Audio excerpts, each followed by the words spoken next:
Баршаңызға қайырлы күн, құрметті көрермендер. Менің каналыма қош келдіңіздер.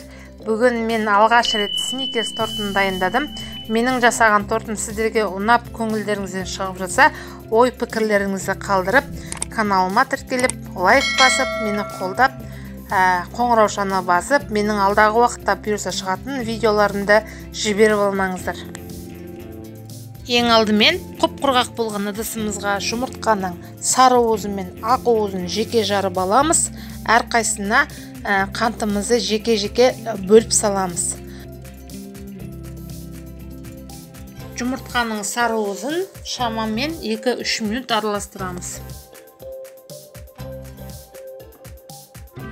Сұйық майымызды құямыз.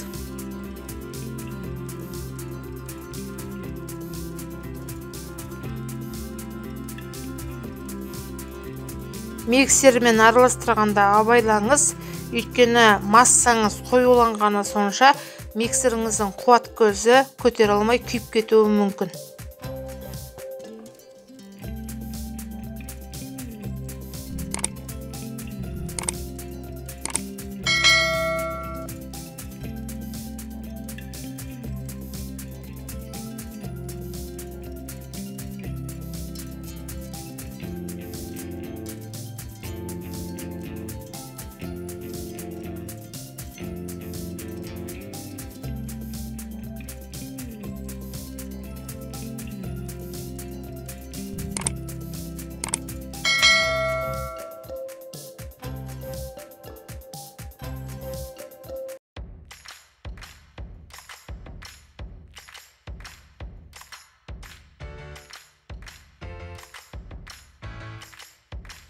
Тортымызға карамель жасаймыз. Ол үшін кілегейіміздің біраз мөлшерін алып, оның үстіне варенка салып араластырамыз.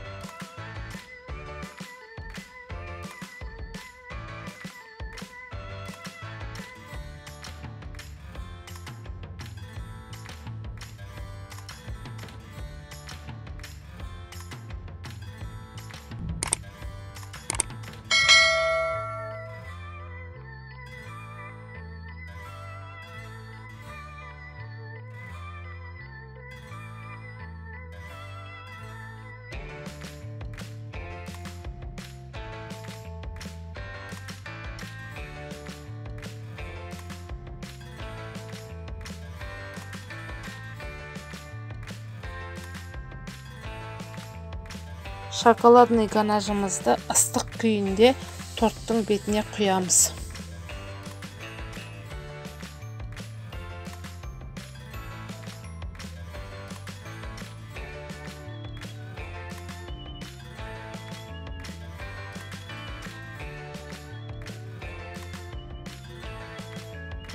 Мінекей құрметті көрермендер, сникерс торты дайын. Менің жасаған тортым сіздерге ұнап, көңілдеріңізден шығып жатса, комментария қалдырып, каналыма тіркеліп, лайк басып, қоңыраушаны басып, менің алдағы уақытта шығатын тирамису тортымды жіберіп алмаңыздар.